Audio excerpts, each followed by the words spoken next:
और सदगुरु कहने का मतलब क्या हुआ? सदगुरु कहते किनको हैं? जो एक बार में 3 क्रिया बता दे। एक बार में 3 क्रिया बतलावे। कौन सब क्रिया?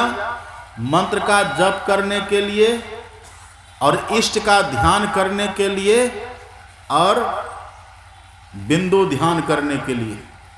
बिंदु ध्यान को ही कहते हैं नासाग्र ध्यान, इसी को कहते हैं सहरक का ध्यान। तो जो पक्के गुरु होंगे ना, आपको तीनों क्रिया एक साथ बताएंगे, या ये तीनों का ज्ञान उनके पास होगा। मुर्शिदे कामिल से मिल, सिद्क और सबूरी से तकी, जो तुझे देगा फहम सहरग को पाने के लिए। सहरग, वही सहरग, उसी को कहते हैं दशम द्वार, उसी को कहते हैं तीसर तिल, उसी को कहते हैं बिंदु। 3 क्रिया पहले बतलाएंगे और एक क्रिया बाद में बतलाएंगे, जिसको कहते हैं नादानुसंधान की साधना। वो धुन आने जो गगन का, सो मेरा गुरुदेव, सो मेरा गुरुदेव सेवा में करियों वाकी, और शब्द में है गलतान अवस्था ऐसी जाकी। तो पाकर पेड़ का मतलब है गुरु से दीक्षा प्राप्त करके तब जप करना, इसी को बोलते हैं पाकर पेड़।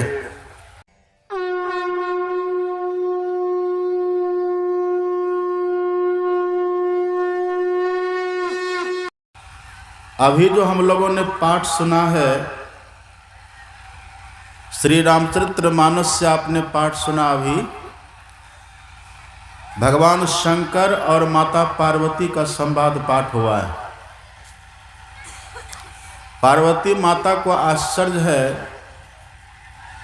कि मनुष्य भक्ति करके महान बने, यह तो सहज है, क्योंकि मानव का शरीर ही भक्ति करने के लिए मिला है।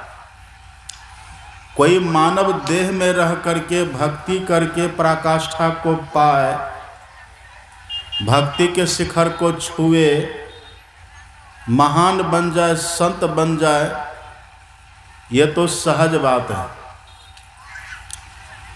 लेकिन पार्वती माता कहती है, एक कौवा होकर के कागभूषणी इतने बड़े भक्त कैसे हो गए, इतने बड़े संत कैसे हो गए? धर्मशील विरक्त अरुज्ञानी, जीवन मुक्त ब्रह्म पर प्राणी, सब पर सो दुर्लभ सुरराया, राम भगति रत गत मद माया, सो भगति काग किमि पाई, विश्वनाथ मोई कहूँ बुझाई। पार्वती माता कहती है, हे विश्वनाथ, हे भोले शंकर, आप समझा करके हमें ये कहिए कि धर्मात्मा से बड़े होते हैं बैरागी, बैरागी से बड़े होते हैं सच्चे ज्ञानी, और सच्चे ज्ञानी से बड़े होते हैं जीवन मुक्त, और जीवन मुक्त से भी बड़े वो होते हैं जो ब्रह्म को जान लिया, अपने को जान लिया, अब फिर पूरे संसार में ईश्वर भक्ति का प्रचार करते हैं। ऐसा भक्त, ऐसा संत, ये सबसे बड़े होते हैं। तो ये भक्ति, ये स्थिति काग ने कैसे पाई, ये मुझे समझा करके कहिए। और समझा करके कहने का भाव क्या है? समझा करके कहने का भाव ये है, माता पार्वती ये कहना चाहती है, हमको इस तरह से समझा करके कहिए कि हमारे भीतर कोई भ्रम न रह जाए,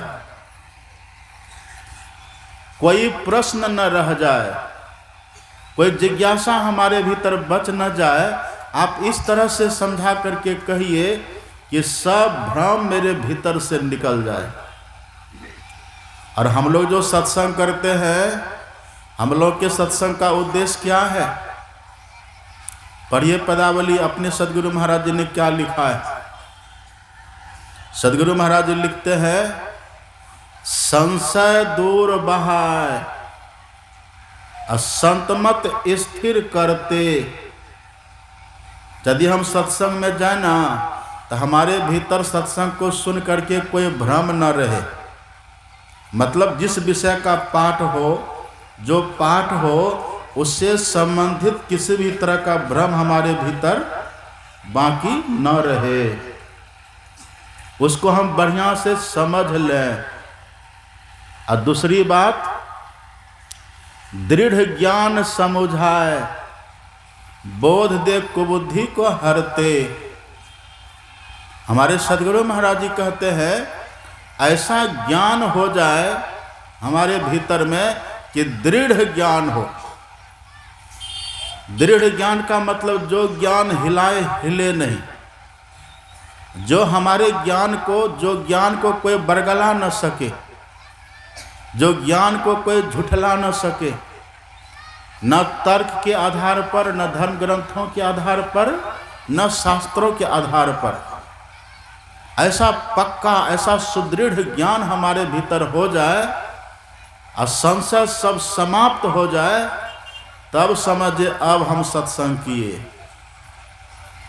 और यदि सत्संग भी कर रहे हैं, प्रवचन भी सुन रहे हैं, अब भीतर में संदेह रह ही जाए, तब समझिए सत्संग में या तो सत्संग में कमी रह गई, या तो सुनने वाले में कमी रह गई, या तो सुनाने वाले में कमी रह गई, या तो सुनने वाले में कमी रह गई। एक बात देखिए, यदि सत्संग में जरा से इधर उधर ध्यान को भटकाइएगा तो आम का इमली समझ लीजिएगा, हम कहेंगे आम, समझ लीजिएगा इमली। एक जगह सत्संग हो रहा था तो एक बूढ़ी माताजी सत्संग में थी। अब बीचे में उठ करके वो चल दिया। देखता नहीं सब कैसे उठती रहते बीच बीच में। बीचे में उठी या चल दिया।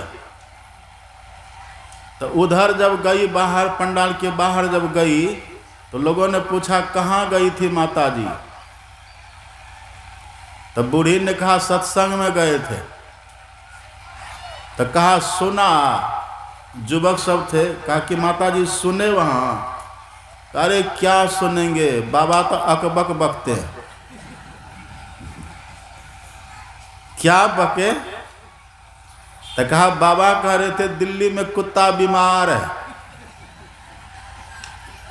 कहा ये कौन बात है, कुत्ता तो कहीं भी बीमार हो सकता है।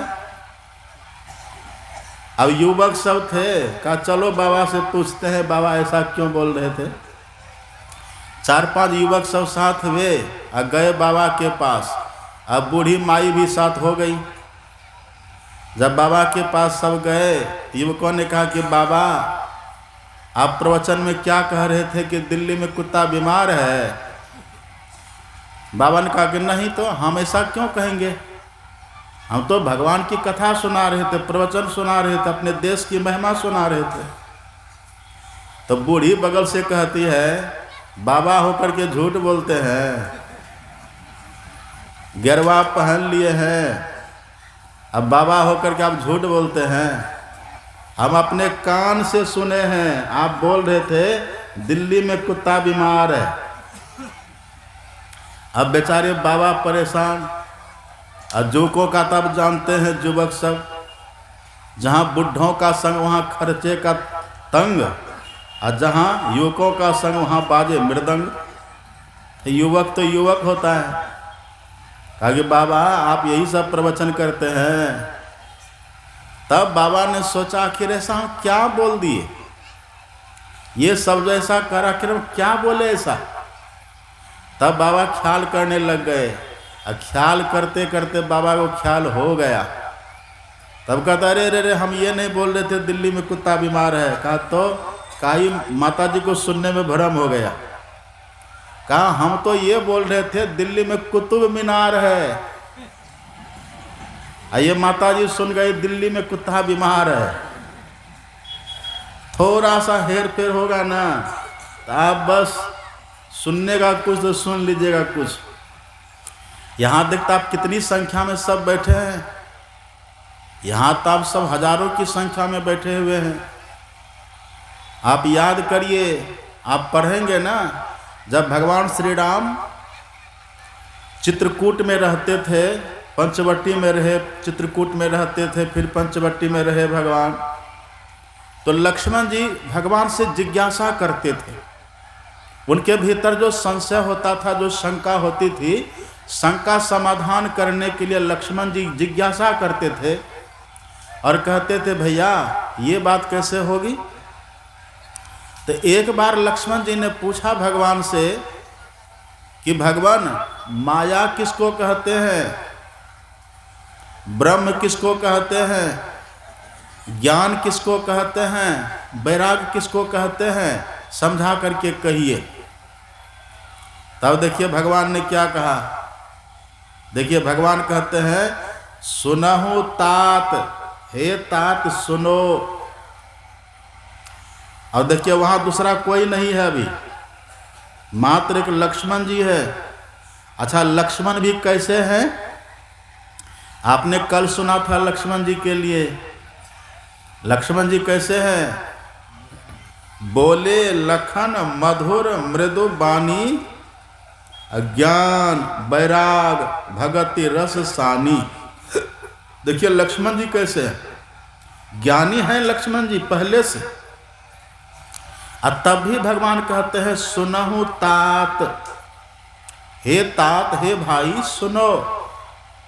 सुनहु तात कैसे सुनो, यही बात है। देखिए अकेले श्रोता है लक्ष्मण जी, और तब भगवान कह रहे कैसे सुनो, मन बुद्धि चित्त लाई।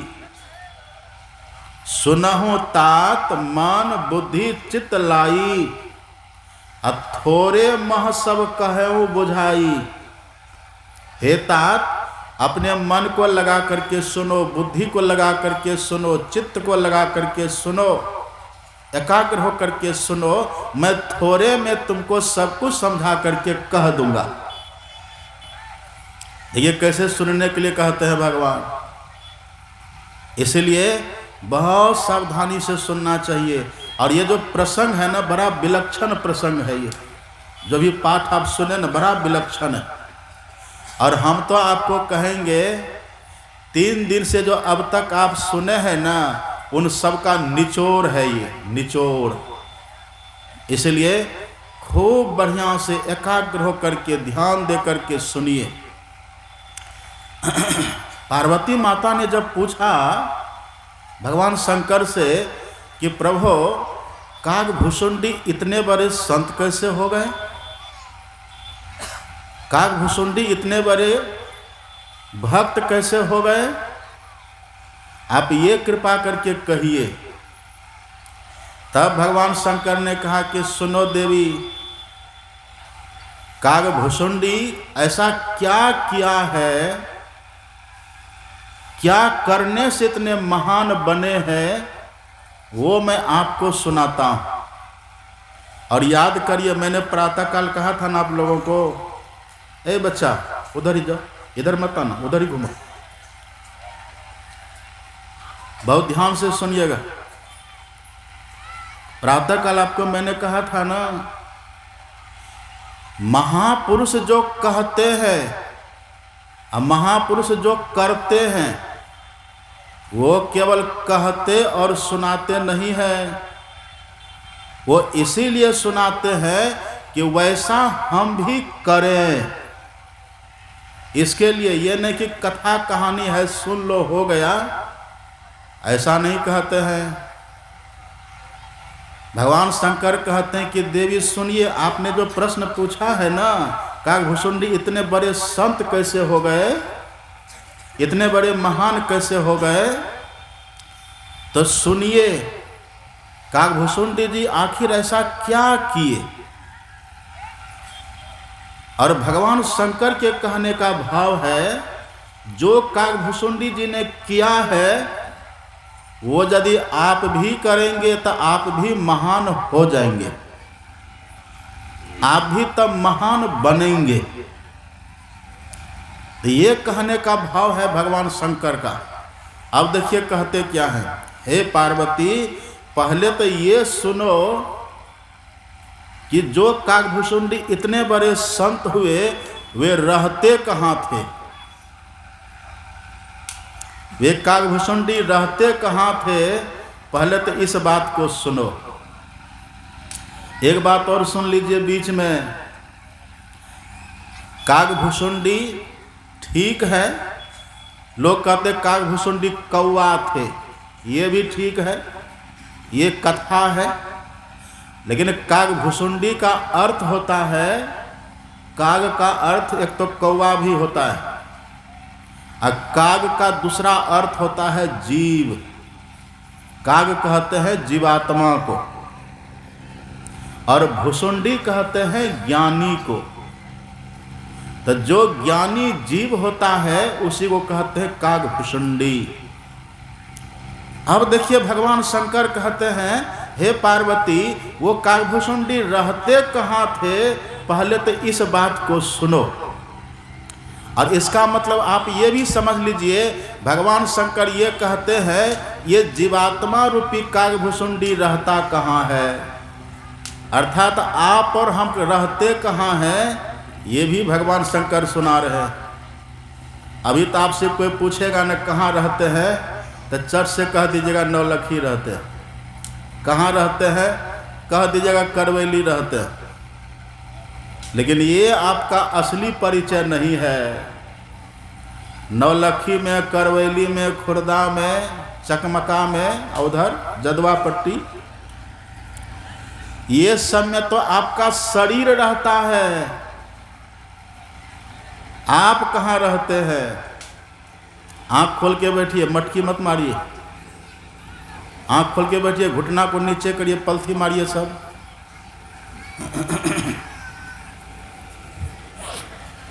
भगवान शंकर कहते हैं ये जीव आखिर रहता कहाँ है, ये जीव रूपी काकभुसुंडी रहता कहाँ है, पहले तो हे पार्वती उस बात को सुनो। क्या सुना आपने? भगवान शंकर ने कहा, गिरि सुमेरु उत्तर दिशि दूरी, नील शैल एक सुंदर भूरी, तिन्ह पर एक एक बिटप विशाला, बट पीपर पाकड़ी रसाला, शैलो परिसर सुंदर सोहा, मणि सोपान देखी मन मोहा, शीतल अमल मधुर जल, जलज विपुल बहुरंग, कूजत कलरव हंस गण, गूंजत मंजुल भृंग, तेहि गिरि निकट बसई खग सोई। देखिए, तेहि गिरि निकट बसई खग सोई, खग मतलब पक्षी। वो जो काकभुसुंडी नामक पक्षी है वो उसी पहाड़ पर रहता है। किस पहाड़ पर रहता है? सुमेरु पहाड़ पर। वो किस पहाड़ पर रहता है? तो नीलगिरी पर्वत पर, नील पर्वत पर रहता है, नील पर्वत पर रहता है। और नील पर्वत है कहाँ? तो कहते हैं सुमेरु गिरी के उत्तर दिशा में, सुमेरु पहाड़ के उत्तर दिशा में एक पहाड़ है नील पर्वत। और उस नील पर्वत के ऊपर 4 पेड़ लगा हुआ है, बट का, पीपर का, पाकर का और आम का 4 पेड़ लगा हुआ है। और उस पहाड़ के ऊपर में एक तालाब है जिसमें मीठा और ठंडा जल भरा हुआ है, उसमें बहुत से कमल खिले हुए हैं। भगवान शंकर कहते हैं कि हे देवी ये काकभुसुंडी जी उसी पहाड़ पर रहता है।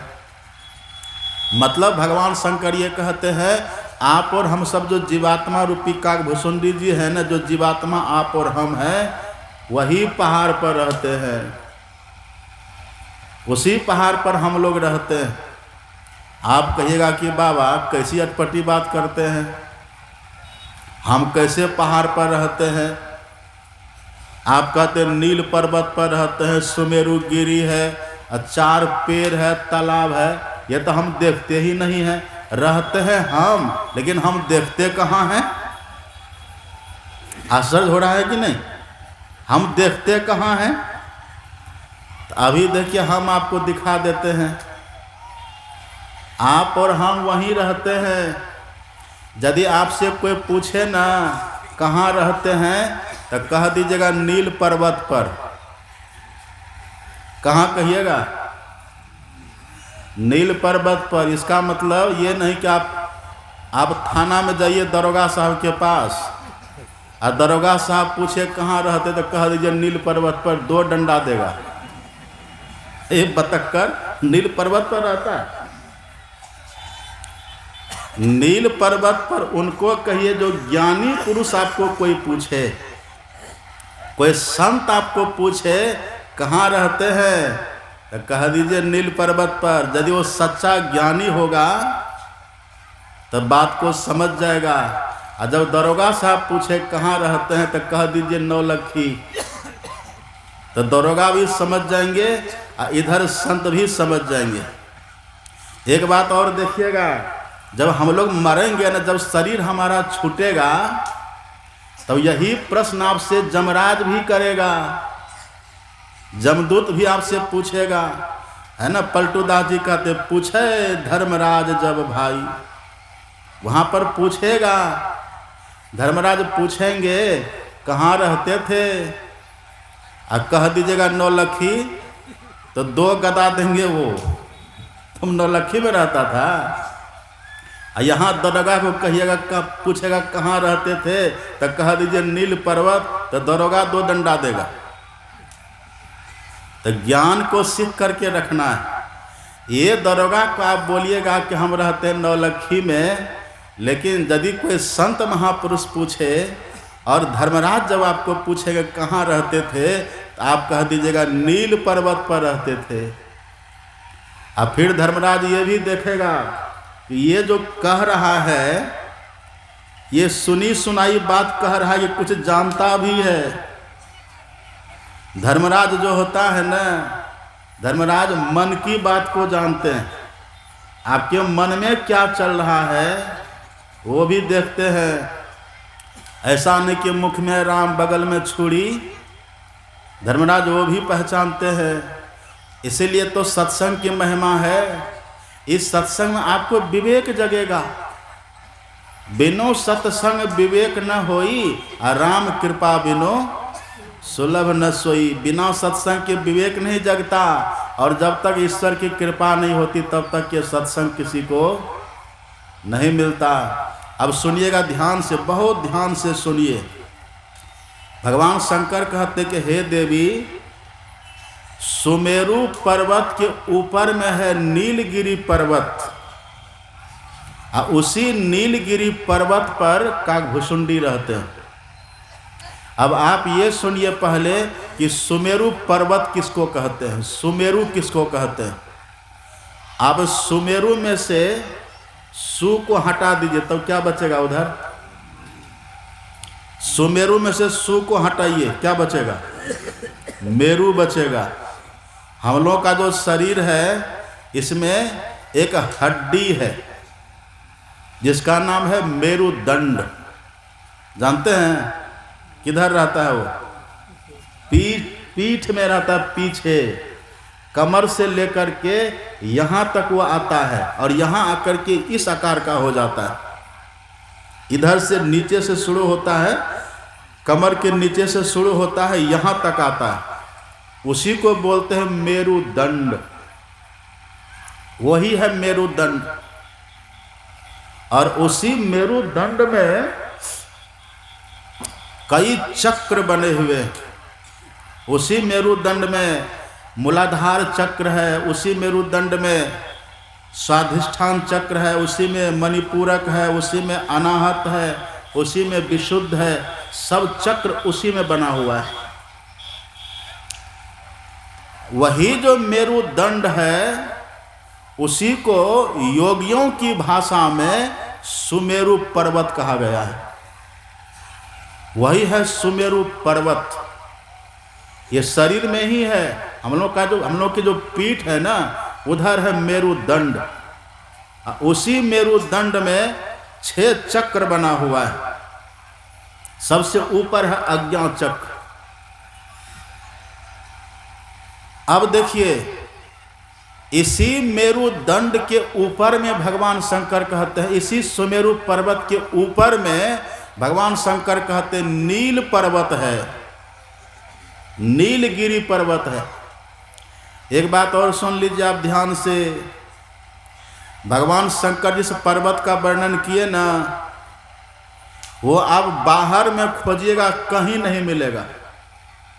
जिस तरह से भगवान शंकर वर्णन किए हैं, सुमेरु के ऊपर में नीलगिरी पर्वत, और नील पर्वत की 4 चोटी है, और चारों चोटी स्वर्णमयी है, मतलब सोने की चोटी बनी हुई है। और सोने की चोटी पर 4 पेड़ लगा हुआ है। अब आप कहिए, पेड़ लगता है धरती पर कि सोना पर लगता है? पेड़ कहाँ लगता है? लोहा पर लगेगा? लोहा पर आप पेड़ लगा दीजिएगा? नहीं लगा सकते। सोना पर पेड़ कैसे लगेगा? क्या अद्भुत है ये। और उसके बाद देखिए दूसरी बात, तालाब जो होता है ना, वो तालाब पहाड़ की तलहटी में होता है, पहाड़ की चोटी पर तालाब नहीं होता। लेकिन यहां भगवान कहते हैं शैलो परिसर, सर कहते तालाब को। हे पार्वती, काकभुसुंडी जहां रहते हैं ना, उस पहाड़ के ऊपर में तालाब है। शैलो परिसर सुंदर सोहा, उस पहाड़ के ऊपर में तालाब है। ये कैसा अद्भुत है। आप ऐसा भूमंडल में कहीं भी खोजिएगा ना, नहीं मिलेगा। और भूगोल पढ़ने वाले भी आप लोग बहुत होंगे यहाँ, कहिए कभी पढ़े इस तरह की बात? भूगोल में है ऐसा ज्ञान कि सोना की चोटी हो, और सोना की चोटी पर आम का पेड़ लगा हुआ हो? कभी पढ़े हैं? नहीं मिलेगा कहीं। ये वास्तव में इसीलिए कहते हैं, रामायण के लिए, रामचरितमानस के लिए इसीलिए कहते हैं बाल का आदि उत्तर का अंत, अब पढ़े पंडित बुझे संत। ये तो गुरु महाराज की कृपा है, इस ज्ञान को हम लोग समझ रहे हैं। ये तो कहाँ समझते? खग की भाषा खग ही जाने। गोस्वामी तुलसीदास जी महाराज जो लिखे हैं ना रामचरितमानस को, पहले वो दृष्टि पाए हैं। श्री गुरु चरण सरोज रज, निज मन मुकुर सुधार, तब वर्णौ रघुबर विमल जसु। ऐसे नहीं लिखे हैं तुलसीदास जी, यहाँ वहाँ से पढ़ करके नहीं लिखे हैं। लाई साखी बनाए कर इतुत अक्षर काट, कह कबीर कब लग दिए जूठल पत्तल चाट। ऐसा तुलसीदास जी नहीं लिखे हैं रामचरितमानस को। उन्होंने अनुभव किया, उस दृष्टि को उन्होंने पाई है। वही दृष्टि पाए हैं सदगुरु महाराज जी। संत सब एक होते, जे पहुँचे ते कही गए, सबकी एक ही बात, और सबे सयाने एक मत, सबकी एक ही जात। सब संत की एक बात होती है। अब देखिए नील पर्वत क्या है? सुमेरु तो समझ गए ना, मेरुदंड, यही सुमेरु पर्वत है। और नील पर्वत क्या है? नील, नील मतलब क्या? नीला। और नीला मतलब क्या? नीला। नीला जो रंग होता है ना, नीला रंग काला रंग के नीचे, मतलब काला रंग से मिलता जुलता होता है नीला रंग। नील पर्वत, ये नील पर्वत क्या है? ये नील पर्वत है, सुमेरु पर्वत के ऊपर में है। आप आंख बंद करते क्या दिखता है? आंख बंद करने पर क्या देखते हैं? एक बूढ़ी माता जी से हम पूछे कि माता जी आंख बंद करते क्या दिखता है? कहा बाबा बिल्डिंग दिखाई देता है। आप आंख बंद करिए, अब देखिए सब कुछ देखना छोड़ दीजिए तो आपको अंधकार दिखाई पड़ेगा। दिखता है ना सबको अंधकार। इसी अंधकार को संतों की भाषा में नीलगिरी कहते हैं। यही है नील पर्वत, यही है आंख बंद करने के बाद जो आप घोर अंधकार देखते हैं उसी को कहते हैं नील पर्वत। ये योगियों की भाषा है, ये संतों की भाषा है। उसी घोर अंधकार में, उसी नील पर्वत के ऊपर आप और हम जीवात्मा अथवा काग भुसुंडी जी महाराज रहते हैं, ये जीवात्मा रहती है। अब देखिए इसका खुलासा देखिए, अपने सदगुरु महाराज की वाणी पढ़िए। अब गोस्वामी तुलसीदास जी महाराज की वाणी पढ़िए। गोस्वामी तुलसीदास जी कहते काम क्रोध मद लोभ रत गृहासक्त दुख रूप अतेक में जानहि रघुपति ही मूढ़ परे तम कूप। मूढ़ परे तम कूप, तम मतलब अंधकार, वही नीलगिरी, और कूप मतलब कुआं। कहने का ढंग है, यहाँ तुलसीदास जी कहते हैं ये जो आप और हम जीवात्मा है ना, अभी हम और आप मूढ़ बन करके उसी अंधकार में पड़े हुए। इसका खुलासा देखिए अपने सदगुरु महाराज जी क्या कहते हैं। तुलसीदास तो बस इतना कह देते हैं मूढ़ परे तम कूप, मतलब अंधकार के कुआं में पड़े हुए। अब ये अंधकार का कुआं है क्या, इसका खुलासा अपने सदगुरु महाराज जी कहते हैं जग तम कूप। जग मतलब संसार। इस संसार में आप पानी का कुआं तो बहुत देखे होंगे, पानी का कुआं तो आपने देखा, लेकिन अंधकार का कुआं कहाँ है? तो सदगुरु महाराज जी कहते जग मतलब संसार, जग तम कूप बड़ा ही भयंकर। इस संसार में अंधकार का कुआं बड़ा भयंकर है। अब क्या है वो? तो सदगुरु महाराज जी कहते हैं तन बीच घोर अंधारी। अपने शरीर में जो आंख बंद करने के बाद घोर अंधकार दिखता है वही है अंधकार का कुआं। तो यहां कहते हैं अंधकार का कुआं। देखिए अब क्या कहते, तामे जीव, उसी में आप और हम पड़े हुए। तामे जीव सहे नाना दुख सुधी निज घर की बिसारी। उसी घोर अंधकार रूपी कुआं में हम पड़े हुए। इसी बात को भगवान शंकर अपने ढंग से कहते हैं उसी नील पर्वत पर ये जीव रहता, एक ही भाव है, यही है नील पर्वत। आंख बंद करने के बाद जो हम लोग घोर अंधकार देखते हैं ना, वही है नील पर्वत। उसी में ये जीवात्मा आप और हम रहते हैं। और सुनिएगा ध्यान से, देखिए भगवान शंकर कितना अच्छा कहते हैं। भगवान शंकर कहते हैं गिरी सुमेरु उत्तर दिशी। आप कहिएगा कि बाबा भगवान शंकर तो कहते हैं सुमेरु पर्वत के उत्तर दिशा में नील पर्वत है, और आप कहते हैं सुमेरु पर्वत के ऊपर में नील पर्वत। अब देखिए ध्यान से सुनिएगा, आपने नक्शा कभी देखा? विश्व का नक्शा देखे? आप नक्शा में देखिएगा, आप नक्शा अपने घर में टांगिए दीवार में, वहां देखिएगा ऊपर में क्या लिखा रहता है? ऊपर में, हाँ देखिएगा नक्शा में देखिएगा ऊपर में लिखा रहता उत्तर। ऊपर में लिखा रहता उत्तर। तो उत्तर का मतलब ही होता है ऊपर। ये संतों की भाषा, ये जोगियों की भाषा है। ये भगवान शंकर हैं क्या? भगवान शंकर महान योगी है। आप तो भगवान शंकर को भंखोका बना दिए, भंखोका बना दिए। हम गए थे एक बार बैद्यनाथ धाम, वहाँ देवघर गए थे, सोचे थोड़ा हम भी दर्शन कर लेते हैं। जैसे मंदिर में घुसे तो वहाँ पर पहले से कैसेट बज रहा था। अब कैसेट बज रहा था भगवान शंकर गा रहे थे। क्या गा रहे थे? हे गणेश के महतारी तू घोटा भांग हमारी। शंकर भगवान गा रहे हैं, हे गणेश के महतारी मतलब पार्वती। यही काम करती थी पार्वती, भांग घोटती थी।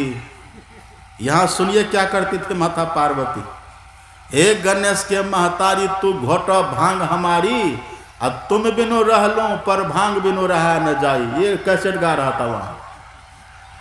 हमने कहा ही चौपट कर दिया। भगवान शंकर का ये दिव्य मंदिर ज्योतिर्लिंग है यहाँ, अब वहां ये कैसेट चल रहा है। वहां गा रहा था। ये नक्षत्र कहां से आ गए बीच में? आकाश में नक्षत्र। श्री सद्गुरु महाराज की जय। जल्दी करिए। क्या कह रहे थे हम? क्या कह रहे थे? बक्ता गए कह श्रोता गए बह। देखिए भगवान को हम लोग क्या से क्या बना दी।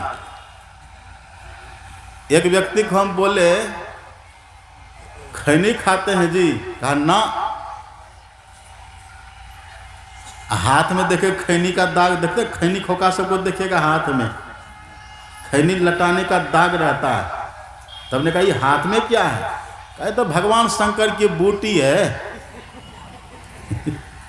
ये भगवान शंकर की बूटी है, हम भगवान शंकर की बूटी खाते हैं।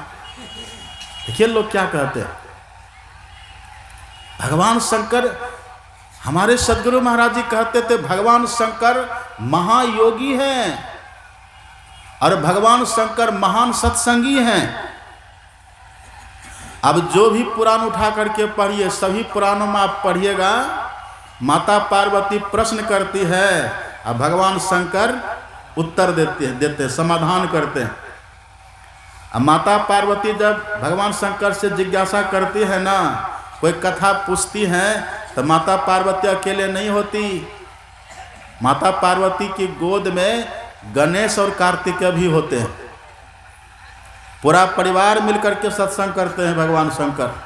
इसलिए हमारे सद्गुरु महाराज जी कहते थे भगवान शंकर महान सत्संगी और महान योगी है। और उसको हम लोग क्या से क्या बना देते हैं। देखिए भगवान शंकर कहते हैं भगवान शंकर महान योगी है। ये योगियों की भाषा है। गिरि सुमेरु उत्तर, उत्तर का मतलब ऊपर। ये सुमेरु पर्वत के ऊपर में है नील पर्वत। उसी नील पर्वत में, उसी अंधकार में आप और हम रहते हैं, वहीं रहते हैं। और सुनिए, बड़ा आपको आश्चर्य लगेगा, उसी नील पर्वत के ऊपर में जहां काकभूषुंडी जी रहते हैं, उसी के ऊपर में तालाब है। तालाब किसको कहते हैं? आप पढ़िएगा, पुस्तक में आप पढ़िएगा, लिखा हुआ है तालाब कहते हैं सहस्र दल कमल को। आज्ञा चक्र में आप और हम जीवात्मा रहते हैं। आज्ञा चक्र का दो भाग है। नीचे वाले भाग को अंधकार कहते हैं, ऊपर वाले भाग को प्रकाश कहते हैं। तो अंधकार वाले भाग में आप और हम जीवात्मा रहते हैं, और ऊपर में प्रकाश है। और सहस्र दल कमल, कमल देखे ना काकभूषुंडी जी, वो जो तालाब है, तालाब में क्या है? शीतल अमल मधुर जल, वही है प्रकाश। जलज, जलज कहते कमल को, वही कमल, सहस्र दल कमल, कमल है वही। शीतल अमर मधुर जल, जलज विपुल, बहुत कमल खिला हुआ है वहां, वही है। अब देखिए हम और आप जो रहते हैं घोर अंधकार में, ही है नील पर्वत। भगवान शंकर कहते हैं कि हे देवी, तेही गिरी ऊपर, तेही गिरी निकट बसई खग सोई। खासियत क्या है? तासु नाश कल्पांत न होई। काकभूषुंडी का मरण, उसका नाश कल्प के अंत में भी नहीं होता है। ये कहने का मतलब आप और हम जो जीवात्मा है ना, जीवात्मा कभी मरती नहीं है। जीवात्मा कभी मरती है? नहीं मरती। देखिए शरीर जो हमारा है ना, ये शरीर तो पानी का बुलबुला है, पानी का फोंका, पानी का सा बुलबुला यह तन ऐसा सोए। आप पानी के बुलबुला को देखिएगा, जब वर्षा होती है ना, वर्षा होती रहती है, पानी की बूंदें जब गिरती हैं तो पानी की बूंदें गिरने से नीचे में फोका होता है। देखें फोका, देखने में कैसा लगता है? बहुत सुंदर लगता है वो फोका देखने में। देखिएगा उस पर जब सूर्य का प्रकाश पड़ता है ना, उसमें सातों रंग आपको दिखेगा। बड़ा सा पानी का फोका आप उसमें देखिए, जब सूर्य का प्रकाश पड़ता है सातों रंग आपको दिखेगा। देखने में बहुत सुंदर लगता है, लेकिन वो टिकता नहीं है, वो देखते देखते फूट जाता है। ऐसे ही उसी पानी के फोंका की तरह हम लोगों का शरीर है। ये देखने में बहुत सुंदर है, बहुत अच्छा, इतना अच्छा हम लोगों का शरीर है, इसके लिए देवता भी तरसते हैं इसको पाने के लिए। सुर दुर्लभ, देवता भी इसके लिए ललायित रहता है। लेकिन सबसे बड़ा दुर्गुण क्या है इसका? ये कब गिरेगा, कब छूटेगा, इसका कोई अता पता नहीं है। अभी आज देखे माताजी रो रही थी बेचारी, प्रदीप बाबू नाम था ना उनका।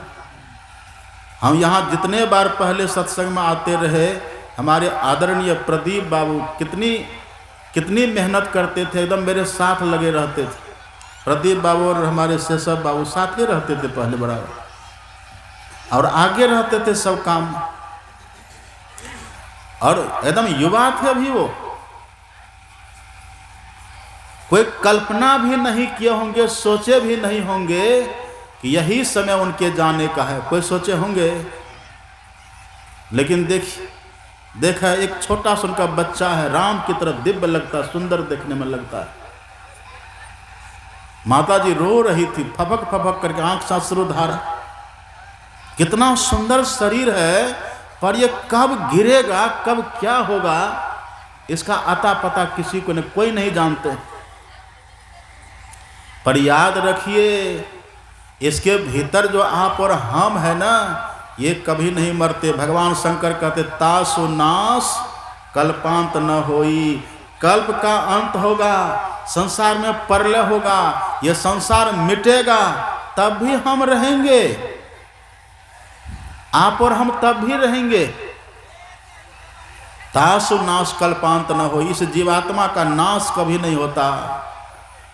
यही आप और हम जो जीवात्मा है ना, यही है वो काकभुसुंडी।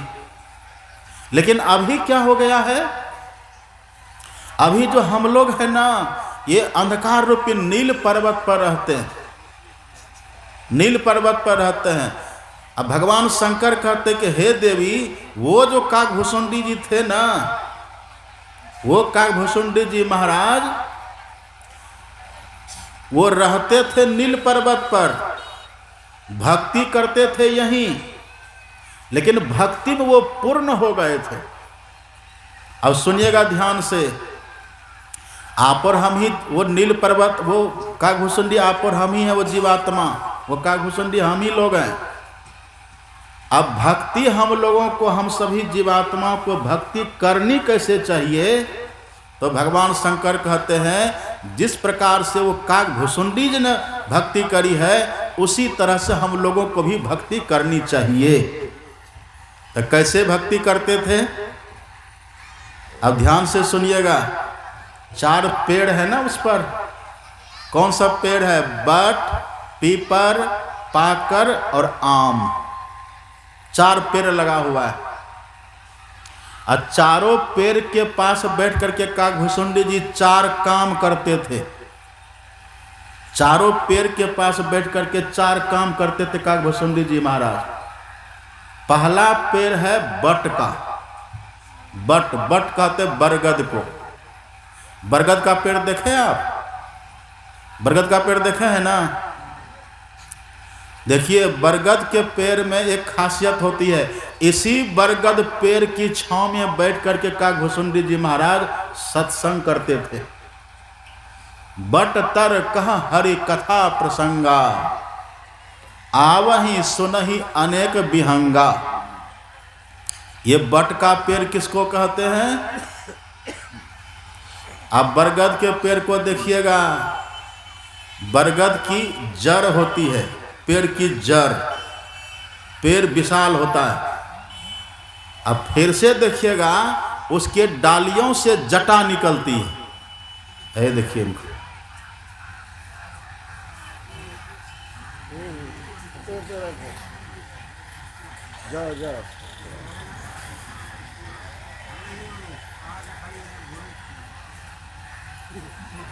कुछ लोग यहाँ पे फॉर्मेलिटी निभाने के लिए सत्संग में, उसके भेजा में मेरी बात घुसेगी ही नहीं।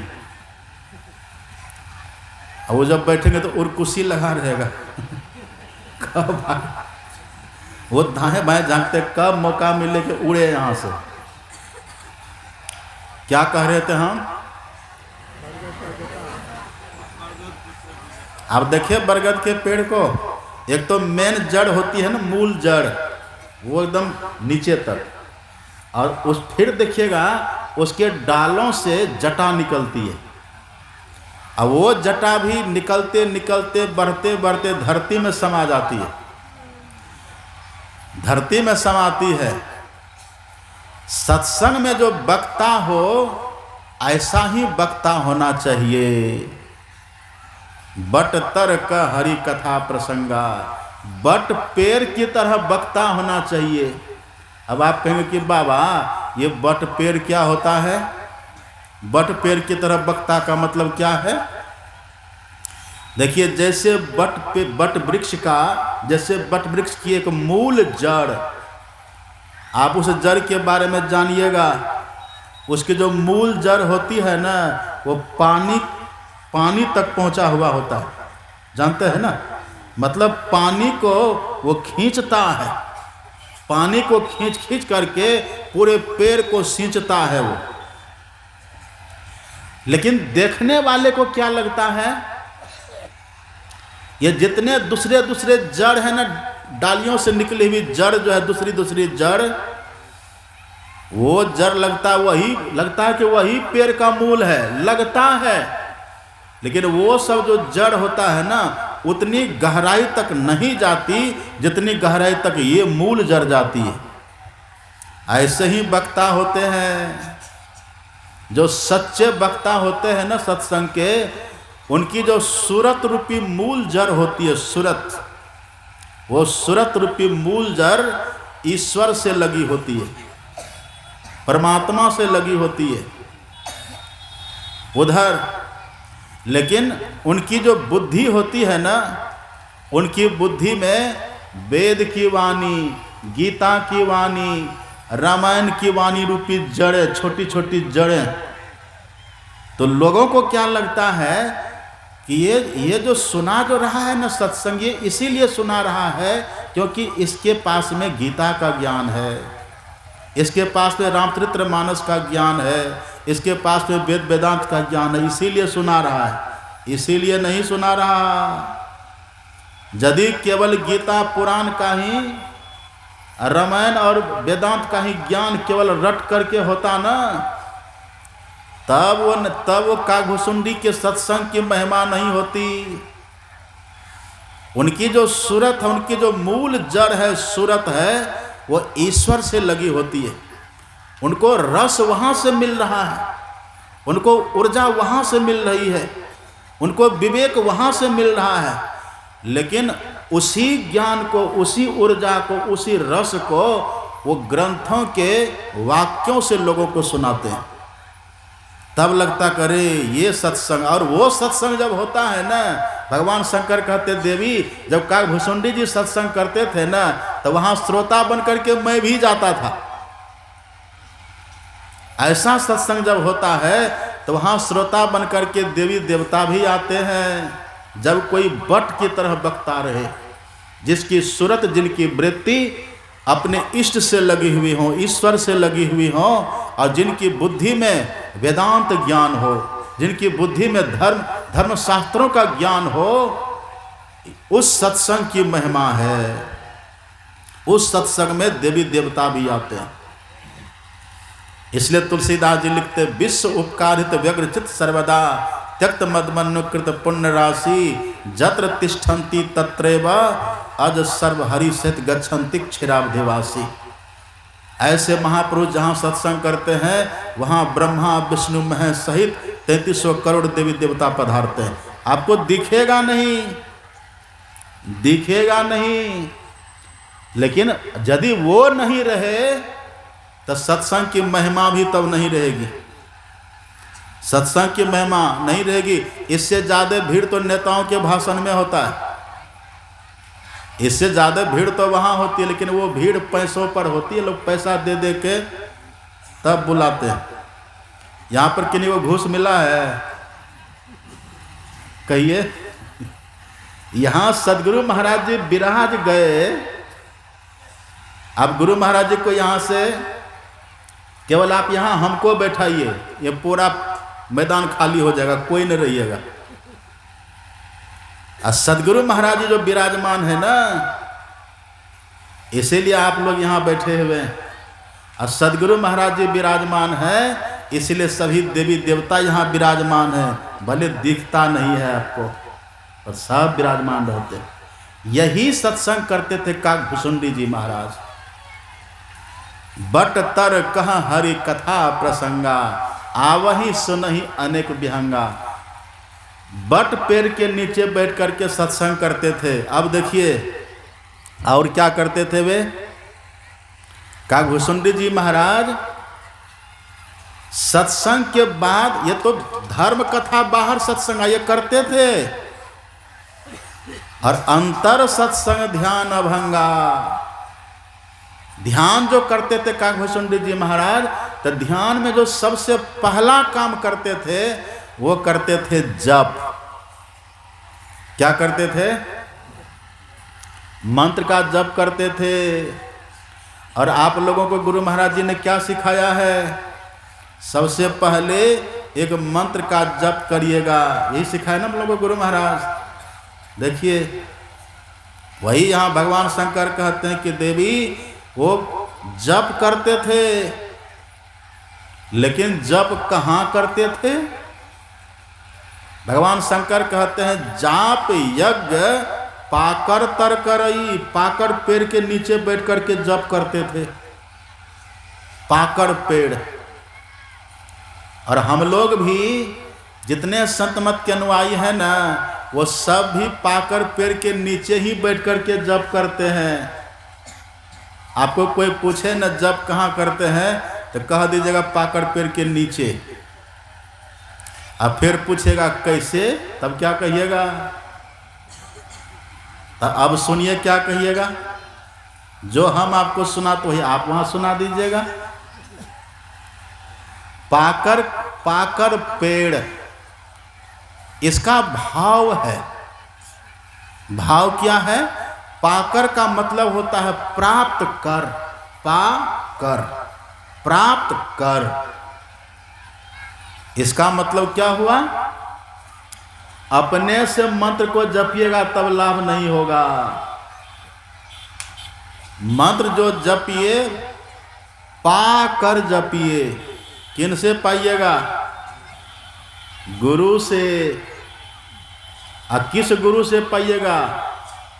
कनफुक्का गुरु से। पान दिया, फूल दिया और दिया पैसा, और 3 फूक फूक दिया बैल हो कि भैंसा। कनफुक्का गुरु से मंत्र लीजिएगा? नहीं नहीं। तब जो गुरु उस मंत्र को जप करके सिद्ध कर लिए हैं, उससे मंत्र लीजिएगा तब। तो जो सच्चे गुरु से मंत्र लेकर के जपते हैं, वही है पाकर पेड़ के नीचे जपना। ही है मतलब गुरु की दीक्षा ही पाकर का पेड़ है। अब गुरु दीक्षा कहने का मतलब क्या? आप ऐसे गुरु से दीक्षा लीजिए जो गुरु संत सदगुरु हो। जो सदगुरु हों उनसे दीक्षा लीजिए। और सदगुरु कहने का मतलब क्या हुआ? सदगुरु कहते किनको हैं? जो एक बार में 3 क्रिया बता दे, एक बार में 3 क्रिया बतलावे। कौन सब क्रिया? मंत्र का जप करने के लिए और इष्ट का ध्यान करने के लिए और बिंदु ध्यान करने के लिए। बिंदु ध्यान को ही कहते हैं नासाग्र ध्यान, इसी को कहते हैं सहरक का ध्यान। तो जो पक्के गुरु होंगे ना, आपको तीनों क्रिया एक साथ बताएंगे, या ये तीनों का ज्ञान उनके पास होगा। मुर्शिदे कामिल से मिल, सिद्क और सबूरी से तकी, जो तुझे देगा फहम सहरग को पाने के लिए। सहरग, वही सहरग, उसी को कहते हैं दसम द्वार, उसी को कहते हैं तीसर तिल, उसी को कहते हैं बिंदु। 3 क्रिया पहले बतलाएंगे और एक क्रिया बाद में बतलाएंगे, जिसको कहते हैं नादानुसंधान की साधना। वो धुन आने जो गगन का, सो मेरा गुरुदेव, सो मेरा गुरुदेव सेवा में करियों वाकी। और शब्द में है गलतान अवस्था ऐसी जाकी। जो गुरु अपने भीतर शब्द की साधना कर रहे हैं और सफल हैं, और दूसरे को भी बताते हैं, जो बिंदु ध्यान करते हैं, जो मानस ध्यान करते हैं, जप करते सफल हैं, ऐसे संत सदगुरु हैं हमारे सदगुरु महाराज जी। इसीलिए जब हम दीक्षा देने लग जाते हैं ना, तो हम पहले कह देते हैं कि देखिए हम आपको दीक्षा बतला रहे हैं, लेकिन आपके गुरु होंगे गुरु महाराज, कह देते हैं ना। हम पहले कह देते हैं आपके गुरु होंगे गुरु महाराज जी, और आपके इष्ट भी होंगे गुरु महाराज, हम पहले कह देते हैं। तो पाकर पेड़ का मतलब है गुरु से दीक्षा प्राप्त करके तब जप करना, इसी को बोलते हैं पाकर पेड़। अब आपसे कोई पूछेगा जप कहाँ करते, तो क्या कहिएगा? क्या कहिएगा? पाकर पेड़ के नीचे। तो आपको पूछेगा कैसे, आप समझा दीजिएगा, आप समझा दीजिएगा। जो गुरु से दीक्षा लेकर के जप करते हैं, तो गुरु की दीक्षा ही है पाकर का पेड़। और दूसरी बात देखिए, आप जप का फल जब भी पाइएगा ना, तब पाकर पेड़ के नीचे ही, मतलब बिना गुरु से दीक्षा लिए यदि जप करिएगा, तो जो फल जप से मिलना चाहिए वो फल आपको नहीं मिलेगा, नहीं मिलेगा। ये बात हम नहीं कहते हैं, संत कबीर साहब कहते हैं, आप पढ़िएगा। कबीर साहब कहते हैं, बिनु गुरु माला फेरता, अब बिनु गुरु करता दान, अब बिनु गुरु सब निष्फल गया, बूझो वेद पुराण। एक संत हुए लक्ष्मीनाथ गोसाई, सहरसा जिला में बनगांव, वे कहते हैं गुरु बिनु जप तप दान व्यर्थ व्रत, तीरथ फल नहीं दाता, ये कोई फल नहीं देगा। अब जप करिएगा, यदि बिना दीक्षा के जप कर रहे हैं, वो जप करने से आपको पुण्य होगा पर प्रगति नहीं होगी। आपको जपात सिद्धि, वो सिद्धि नहीं मिलेगी। हाँ, जप अपने मन से कर रहे हैं, अपने मन से भगवान के नाम का जप कर रहे हैं, तो पुण्य होगा।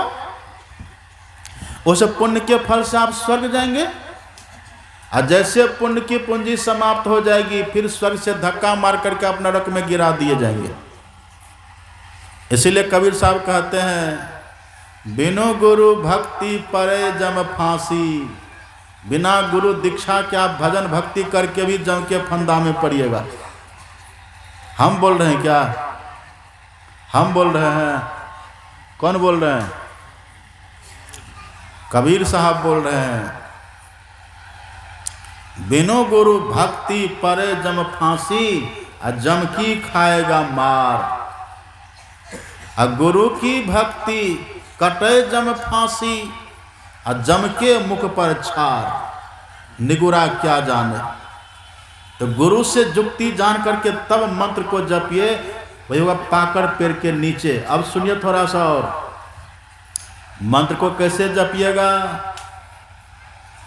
मंत्र जपने के समय 4 बात का ध्यान रखिएगा। 4 बात। पहली बात को ध्यान रखिए कि हम जो मंत्र जप कर रहे हैं ना, तो मंत्र का अर्थ भी समझ करके जप करिए। जो मंत्र आपको दीक्षा में बतलाया है उस मंत्र का अर्थ समझिए और उस अर्थ के अनुकूल भाव बनाइए और तब जपिए। ये दीक्षा में खुलासा होता है। दीक्षा के समय कह देते हैं इस मंत्र को जपिएगा और ये भाव रखिए कि हम पुकार रहे हैं, हम बुला रहे हैं गुरु महाराज। तो बुलाने के समय आपका भाव कैसा रहता है? किसी बड़े लोग को आप कैसे बुलाते हैं? अब हम यहाँ रहते हैं, हम तो छोटे आदमी हैं, हम तो बहुत छोटे आदमी हैं। हम छोटे आदमी के भी पास कोई व्यक्ति चला जाए और कहे गुरुनंदन चलो मेरे घर, हम जाएंगे?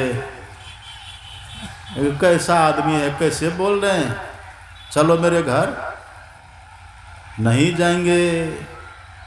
जब मेरे पास जाइएगा प्रेम से कहिएगा बाबा एक बार मेरे घर चलिएगा, तो हम कह देंगे हाँ हम जाएंगे। ए गुरुनंदन मेरे घर चलो, तो हम नहीं जाएंगे, तब नहीं जाएंगे हम।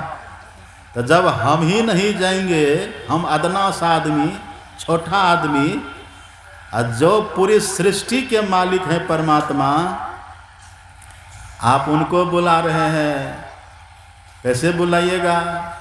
सोच लीजिए। इसी के लिए बहुत प्रेम से मंत्र को जपिए। फल क्या होगा? नाम सप्रेम जपत अनयासा, भगत हो ही मुद मंगल बासा। तो पहली बात तो मंत्र के अर्थ को समझिए। दूसरी बात प्रेम से जपिए। जब प्रेम से मंत्र को जपिएगा ना, तो जप करने में आपका मन उबेगा नहीं। प्रेम होगा तो मन आप बैठे रहेंगे, जपते रहिएगा। और देखिए प्रेम कहाँ होता है? प्रेम वहाँ होता है जहाँ कुछ लाभ दिखता है। तो आप ये सोच समझ लीजिए जो मंत्र आपको मिला है ना, वो मंत्र क्या है? वो मंत्र है क्या? राम नाम कलि काम तरु। काम तरु का मतलब क्या होता है? कल्प वृक्ष। अपने सदगुरु महाराज जी कहते हैं गुरु गुरु गुरु कल्प विटप। कल्प विटप कहिए अच्छा काम तरु कहिए, एक ही बात है। ये जो गुरु गुरु मंत्र आप जपते हैं, जो दीक्षा में मिला, कैसा है ये कल्प विटप, मतलब कल्प वृक्ष के समान है। आप प्रेम से मंत्र को जपिए। आप देखिएगा, आप प्रेम से मंत्र को जपिए। साधक नाम जपहि लय लाए, फल क्या होगा? हो ही सिद्ध अनिमादिक पाए। मंत्र जप से भी रिद्धि सिद्धि मिल जाएगी। और कल्प विटप जो इच्छा करते व्यक्ति वो देता है कल्प वृक्ष। ऐसे आप जप करेंगे ना, आपकी इच्छाओं की पूर्ति होगी। गुरु गुरु गुरु कल्प विटप, गुरु गुरु गुरु में ही जप, गुरु जाप जपन साचो तप, सकल काज सारणम। बहुत प्रेम से जपिए। ये तो दूसरी बात। अब तीसरी बात सुनिए ध्यान से। तीसरी बात, विश्वास से जपिए। विश्वास से, विश्वास करके तब जपिए।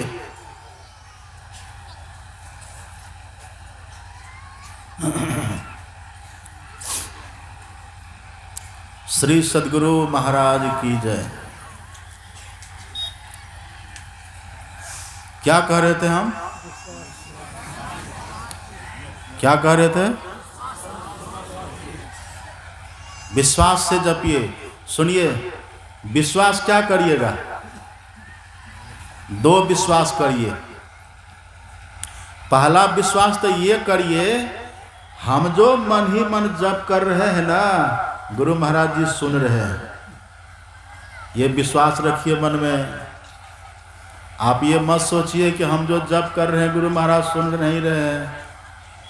आप विश्वास करिए, आप जो एक बार जप करते हैं वो गुरु महाराज जी सुन गए। ये विश्वास रखिए। मंत्र जाप मम दृढ़ विश्वास है। एक विश्वास ये रखिए। और दूसरा विश्वास क्या रखिएगा? देखिए, एक ही व्यक्ति का 3 नाम है। मान लीजिए एक ही व्यक्ति का 3 नाम है, गणेश, महेश और दिनेश। एक ही व्यक्ति का 3 नाम है, गणेश, महेश, दिनेश। और हम कहते हैं दिनेश बाबू इधर आइए। अब कहिए गणेश महेश कहना कोई जरूरी होगा? होगा?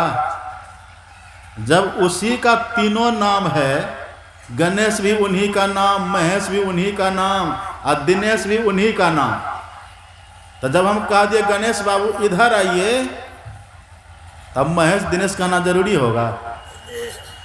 है जरूरी? नहीं है जरूरी। इसी तरह से याद रखिएगा, ईश्वर का अनंत नाम है।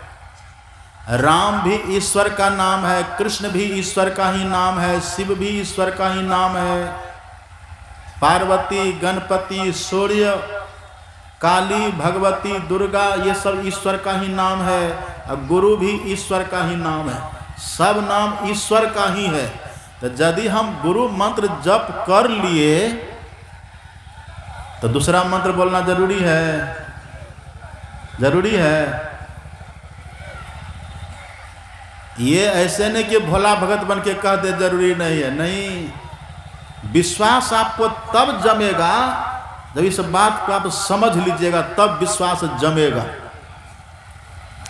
आप जो मंत्र जपते हैं ना, गुरु मंत्र जो आप जपते हैं, तो आप समझ लीजिए यही मंत्र जपने से ईश्वर का जितना नाम है, जितना मंत्र, वो सब मंत्र जपने का फल इसी से आपको मिलेगा। ये विश्वास रखिएगा। और यदि थोड़ी देर तक गुरु गुरु करिए, फिर थोड़ी देर तक राम राम करिए, और थोड़ी देर तक शिव शिव करिए, तब होगा? ये विश्वास रखिएगा। एक व्यक्ति था ना, नदी में डूब रहा था। सुनिए ध्यान से। एक व्यक्ति नदी में डूब रहा था और थोड़ी दूर पर महेश, गणेश, दिनेश 3 व्यक्ति था। यहां डूबता हुआ व्यक्ति आवाज देता है, गणेश बचाओ। तो गणेश वहां से दौड़ा।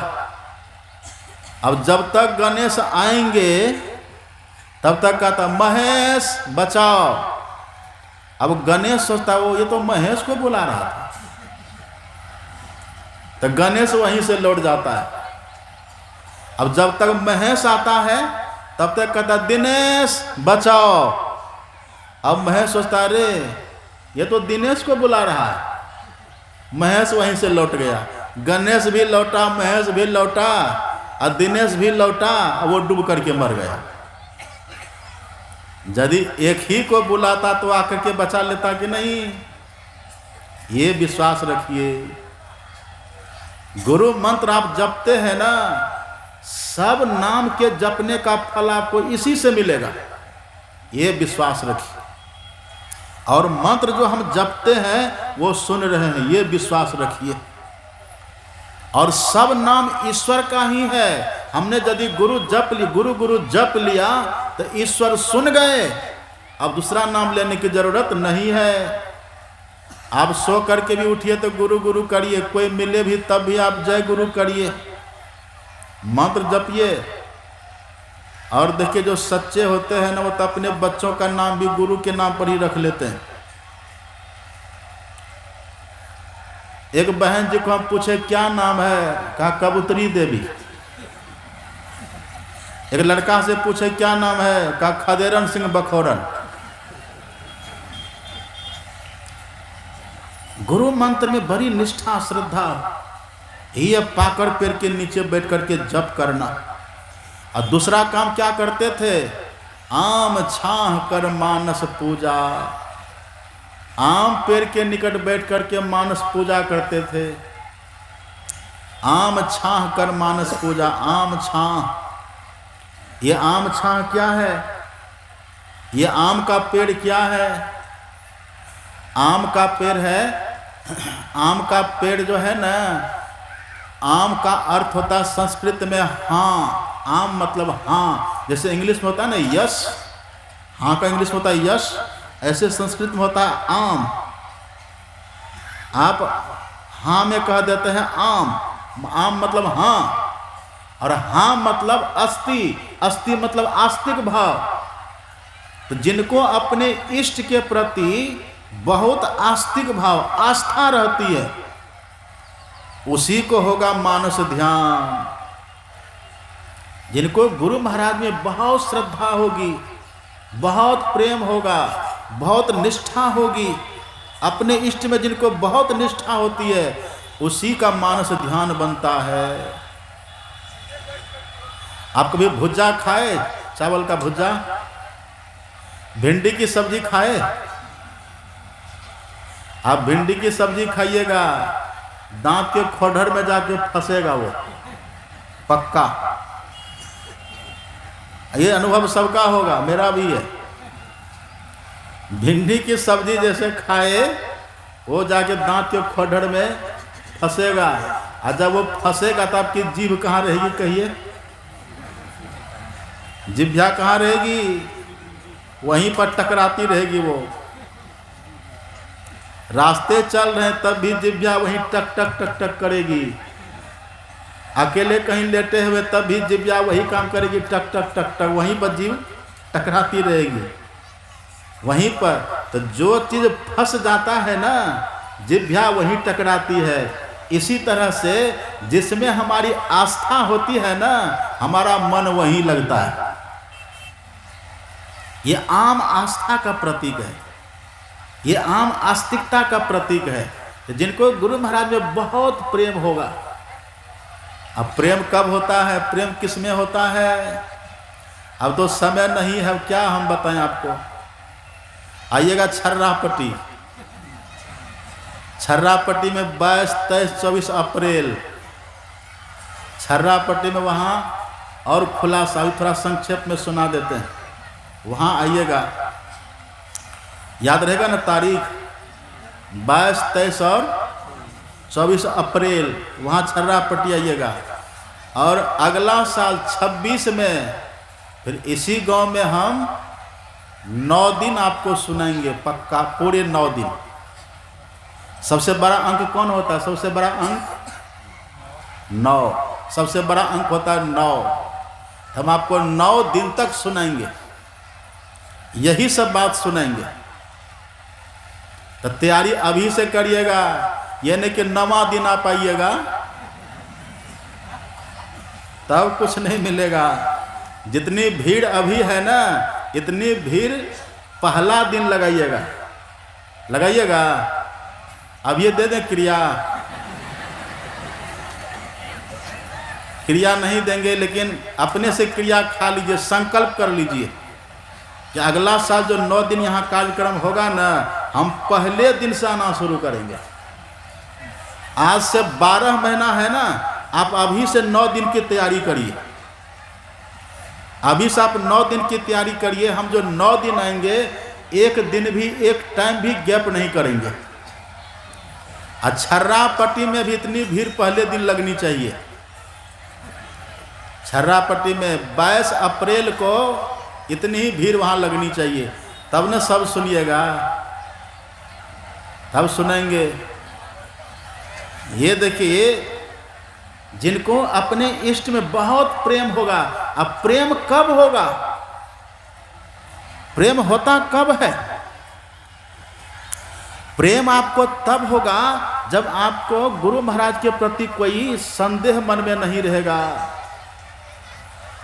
संदेह नहीं रहेगा। गुरु महाराज कौन है, गुरु महाराज कैसे हैं, ये जब जान जाइएगा तब। अभी तो लोग इतने कहते कि हाँ गुरु महाराज हैं, इसी से हो जाएगा। गुरु को मानुष जानते ते नर कहिए अंध,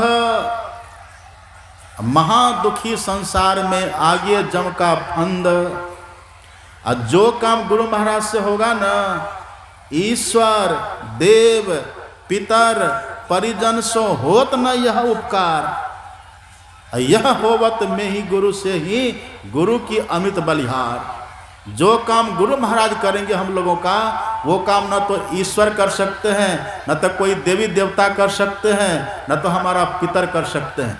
ये तो हम आपको सिद्धांत बतला रहे हैं, पर इसकी व्याख्या जब आप सुनिएगा तो आपको आश्चर्य लगेगा, सच में ऐसा है। और हम ऐसे आपको नहीं सुना रहे हैं। गुरु को सिर पर राखिए, चलिए आज्ञा माह, कह कबीरता दास को तीन लोक भय नाह। जिनको बहुत आस्था रही गुरु महाराज के प्रति, जिनको जरा सा भी भाव में कमी होगी ना, उनका ध्यान नहीं बनेगा, नहीं बनेगा। ये आम का पेड़ है। अच्छा, आपके यहां फलों का राजा कौन है? कहिए तो, फलों का राजा कौन है? आम खाए? कैसा लगा? एक अंग्रेज आ गया भारत, पूछा यहाँ का राष्ट्रीय फल क्या है? कहा आम। आज जन्म महीना यही जनवरी, दिसंबर जनवरी का महीना। वो पूछा आम कैसा लगता है? तो कहा आम का सीजन आने दो, खा करके देख लेना। कहा नहीं, हम तब तो अपने देश चले जाएंगे, अभी बताओ कैसा लगता है? कहा अभी जानना है? बोले हाँ। एक काम करो, एक बाबा के पास जाओ जिसकी दाढ़ी बड़ी बड़ी हो। अब बाबा की दाढ़ी में गुड़ गुड़ गुड़ जानते हैं? शक्कर। बाबा की दाढ़ी में शक्कर लगा देना और उसको चूसना, चोभना। वो जैसा लगेगा ना, कुछ कुछ वैसा ही लगता है। आम खाने में कितना स्वादिष्ट है, कहिए कैसा टेस्ट उसका होता है। ये फलों का राजा है। और आप जानते फलों का राजा क्यों है? क्योंकि आम के भीतर सभी फलों का सार होता है। उसमें सब तत्व, सब प्रोटीन, विटामिन सब होता है उसमें। ऐसे ही जो हमारे इष्ट होते हैं ना, हमारे जो सदगुरु, आप पढ़िए पदावली में, देवी देव समस्त पूरन ब्रह्म परम प्रभु गुरु में करे निवास। यही है आम का पेड़। यही भाव जब आपका रहेगा, हम गुरु महाराज का ध्यान किए, गुरु महाराज की पूजा किए, बाकी सब पूजा हो गई, ये जब भाव आपका रहेगा भीतर में, तब आपसे ध्यान बनेगा। नहीं तो ध्यान करिएगा गुरु महाराज का, अब मन में बैठे रहेंगे हनुमान। ध्यान करिएगा हनुमान जी का, अब मन में बैठे रहेंगे कृष्ण। ध्यान करिएगा कृष्ण भगवान का, मन में बैठी रहेगी दुर्गा, तो किसी का नहीं होगा। इष्ट के प्रति कैसा भाव। और इष्टों में भी जो संत सदगुरु होते हैं वो सबसे बड़े होते हैं। गुरु को सिर पर राखिए, गुरु को मानुष जानते, ते नर कहिए अंध, महादुखी संसार में आगे जम का फंद। गुरु साहब करी जानिए, रहिए शब्द समाए, मिले तो दंडवत बंदगी, पल पल ध्यान लगाए। तब ध्यान लगेगा जब आप गुरु को परमात्मा मानिएगा तब। रोज हम लोग क्या गाते हैं?